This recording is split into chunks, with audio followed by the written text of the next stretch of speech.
کہ مرنے سے پہلے ہم سب کر لے اس پہ غور. کتابوں کا خدا اور ہے، بابوں کا خدا اور. کہنے کو تو ہی سب کا اسلام ہے، لیکن کتابوں کا جہاں اور ہے، بابوں کا جہاں اور. مجھے اس لیے اندر کیا ہے کہ ٹی ایل پی کا رگڑا نکالنا تھا. اللہ کا شکر ہے جی قذافی بھائی، اللہ تعالیٰ نے موت کے منہ سے نکال لیا ہے اور آپ کے سامنے ہے. توہین رسالت کی عشق لگ جائے، کوئی جج آپ کی ضمانت نہیں لیتا، ڈرتے ہیں لوگ آپ کی ضمانت لینے سے. انجینئر محمد علی مرزا کی تو کمال ضمانت ہوئی، یہ ایک دم ملائی کی طرح باہر نکلا ہے. ثاقب بشیر ہے سینئر صحافی، آپ جانتے ہوں گے. وہ جو آپ کا وقوع بتا رہے ہیں، وہ کہتے ہیں بالکل بھی ایسی کوئی چکی اس کے آس پاس نہیں ہے کہ جہاں پر آپ رہتے ہیں. ثاقب بشیر بیچارے کو کیا پتا کہ ان لوگوں کو کوئی کراس کرنے دیتا ہے وہاں. توہین مذہب کے نام کے اوپر اتنے لوگوں کو قید کیا ہوا ہے اور ان میں سے اکثر بے گناہ ہیں. سلاخیں توڑ کے آپ باہر تو نکل نہیں سکتے، تو ہر شخص دلیری سے ہی کاٹتا ہے جی. اور ان لوگوں کو کہاں کوئی اندر جانے دیتا ہے. کسی نے پوچھا کہ بھائی ثاقب بشیر تو نے چکی دیکھی ہوئی ہے، قرآن پہ حلف رکھنا، تو بتا ذرا چکی دیکھی ہے. خان صاحب جو ہے وہ اپنی چکی سے لے کے اس حال تک کیسے آتے تھے ایک کیری ڈبے میں بیٹھ کے. توہین مذہب کی دفعات ہے، ان کو مس یوز کرنا، اس سے آپ کو کچھ نہیں ملے گا. ورنہ اگر میں نے یہ کرنا شروع کیا تو ان کے لیے زندگی مشکل ہو جائے گی. میں ان کے اوپر 295A بھی لگوا سکتا ہوں، BBC بھی لگوا سکتا ہوں، لیکن آج تک میں نے یہ حرکت نہیں کی ہے. تو یہ بھی انسان کے بچے بنے اور علمی اختلاف کیا کریں. میں نے تو بھی بہت ساری باتیں نہیں بتائی ہیں جو میرے علم میں. اصل میں بعض تنقید یہ بھی کر رہے تھے کہ جناب آپ کا یہ ساری گفتگو کا مقصد یہ کہ اسٹیبلشمنٹ پہ جو دباؤ ہے کہ آپ بہنوں سے ملاقات کرا دیں، اس کی فیملی سے ملاقات کرا دیں، اس کو جو ہے وہ ختم کرنے کی ایک کوشش ہے. اس پہ کیا کہیں گے؟ مجھے اس سے کوئی انٹرسٹ نہیں ہے کہ کوئی پولیٹیکل لیڈر جو ہے وہ جیل کے اندر ہے اور میں نے کوئی اس کی باہر آگے رپورٹنگ کرنی ہے. مجھے تو اس سے کوئی غرض ہی نہیں ہے. لیکن آپ کو پتا ہے ارشاد بھٹی صاحب کی ہمدردیاں جماعت کی طرف ہیں اور وہ مجبور ہوتے ہیں. عمران خان بڑی تکلیف میں ہیں. جیل کی تکلیف اس سے بڑی کوئی تکلیف ہے؟ آپ کو عدالتیں چھوڑ بھی دیں، یہاں کی جاہل عوام تو وہ باقی زندگی تو بڑی مشکل کی گزارتا ہے. وہ لوگ کہتے ہیں بگ بردر کا آشیرواد ہے، اسٹیبلشمنٹ آپ کے ساتھ تھی. اللہ کی مہربانی سے میں تو باہر آ گیا ہوں اور اسی طریقے سے گرج رہا ہوں کہ میرے نبی صاحب ہے ہی کوئی نہیں، تیرے بابے تھے شاہی کوئی نہیں. FIR کا مطلب لوگ یہ سمجھتے ہیں کہ اس شخص نے گستاخی کر دی، چاہے اسے بعد میں کورٹ بے قصور بھی کر دے. 130 کے قریب ابھی تک لوگ مرڈر ہو چکے ہیں ایکسٹرا جوڈیشل طریقے سے، جن کے اوپر توہین مذہب کے الزامات لگائے گئے. تو یہ جو لائف ٹائم جو ڈیمیج مجھے پہنچایا گیا ہے، اس کی تو ریمیڈی ممکن ہی نہیں ہے.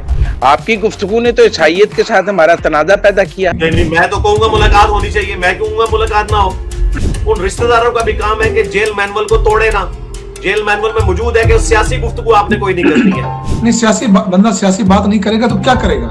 تو یہ ٹی ایل پی کا جو واقعہ ہے مرید کیا، آپ اس کو گلوریفائی کر رہے ہیں کہ اگر وہاں پہ ایکسٹرا جوڈیشل طریقے سے کسی مذہبی جماعت کا کوئی رکن شہید ہوا ہے یا ریاستی ادارے کا کوئی بندہ شہید ہوا ہے، تو ہم تو دونوں کی جو اس طریقے سے مرڈر کرنے کی ایکٹیویٹی ہے اسے کنڈیم کرتے ہیں. جب کبھی بھی کرسچنز کے اوپر برا وقت آیا تو میں ان کے ساتھ کھڑا ہوں، کیونکہ میرے نام میں مرزا آتا ہے تو میرے اوپر وہ قادیانی ہونے کا الزام لگاتے تھے. آپ ٹی ایل پی پر پابندی کے حق میں ہیں. 2017 میں جو بارود ہماری اسٹیبلشمنٹ نے بھر دیا تھا بریلوی فرقے میں ٹی ایل پی کی شکل میں، تو یہ بارود کی سرنگیں جو بچھی ہوئی ہیں ان کو نکالتے ہوئے ٹائم لگے گا. بھائی آپ جیسے اسکالرز جو بات کرتے ہیں مذہبی بیانیے کو ریاست کنٹرول کرنا چاہ رہی ہے، آپ اس کے حق میں ہیں. سوشل میڈیا نے علمی اختلاف کو کیا ذاتی دشمنی میں نہیں بدل دیا؟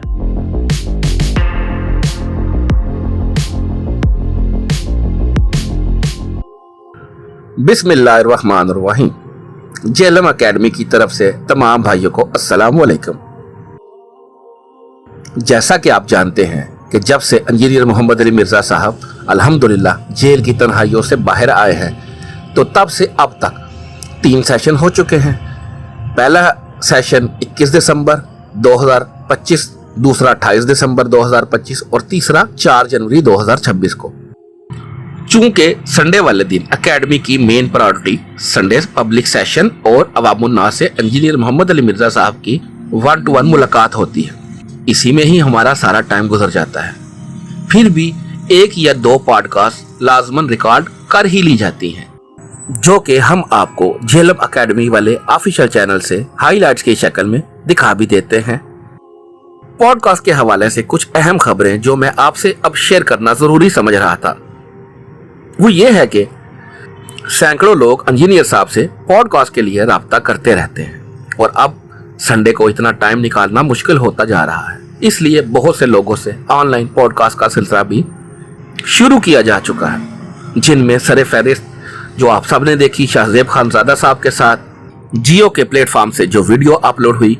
اسی طرح حالیہ ہمارے مزمل سہروردی صاحب کے ساتھ بھی ایک پوڈ کاسٹ ریکارڈ کی ہے.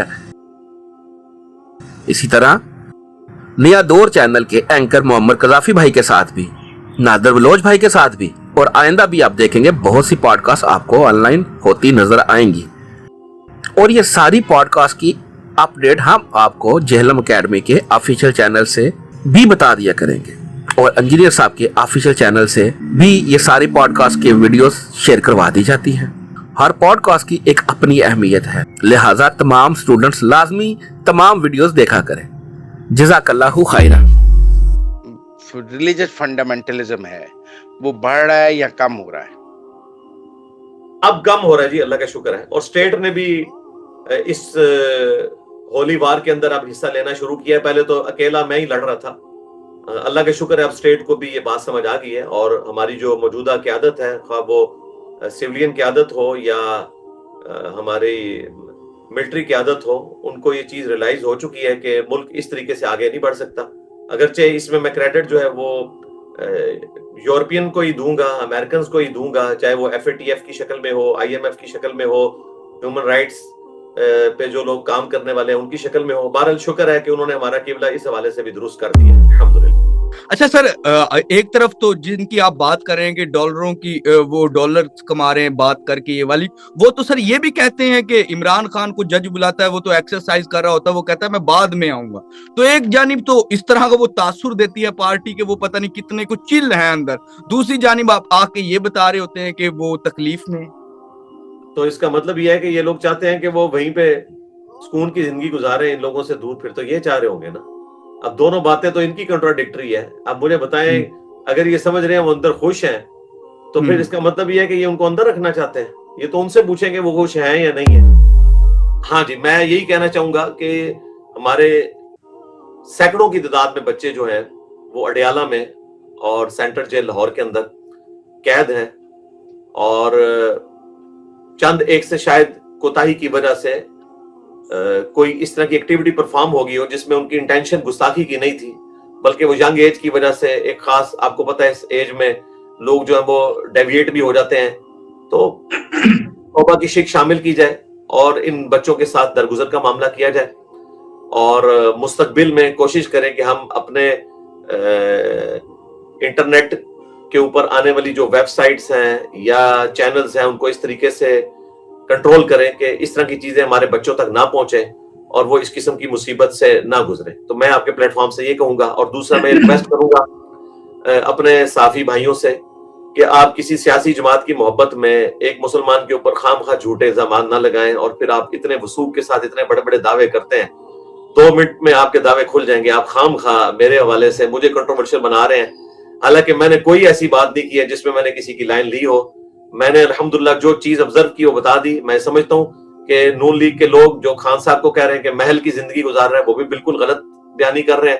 جیل جیل ہی ہوتی ہے, محل نہیں ہوتی. آپ کو اپنے گھر میں بھی قید کر دیا جائے اور تالا لگا کے چابی کوئی اور لے جائے تو آپ وہاں پہ بھی 24 گھنٹے گزار کے ذرا مجھے بتائیں. تو اس قسم کے دعوے نہ کیا کریں, اللہ نہ کرے کہ آپ کے اوپر مشکل وقت آئے. اور دوسری طرف PTI والے لوگ جو ہیں اور وہ اس قسم کا ہنگامہ کھڑا کرتے ہیں کہ اس کی تکلیف صرف ایک بندے کو جیل میں کاٹنی پڑ رہی ہے. جیل تو ایک بندہ کاٹ رہا ہے, باقی تو اس کے نام کے اوپر سیاست کر رہے ہیں, اس سے زیادہ کچھ نہیں کر رہے, اور جھوٹی خبریں ان کی طرف سے منسوب کر کے تو پبلک کے اندر پھیلاتے ہیں. تو آپ لوگ بھی ڈر جائیں, اور آپ سے میں ریکویسٹ کروں گا نادر بھائی, میری ساری کی ساری گفتگو کو بغیر کٹنگ کے آپ نے چڑھانا ہے, ٹھیک ہے جی. اس کا بوجھ میں اپنے نازک کندھوں پہ اٹھا لوں گا. آپ تو ویسے ہی دلیر ہیں, میں اپنے نازک کندھوں پہ بھی اٹھا لوں گا انشاءاللہ تعالی. بہت شکریہ آپ کا, آپ نے وقت دیا. انشاءاللہ جو ویورز ہیں وہ اپنا فیڈ بیک دیں گے. اجازت دیجیے, اللہ حافظ. اور فرقوں کی دکانیں بند, the damage has been done.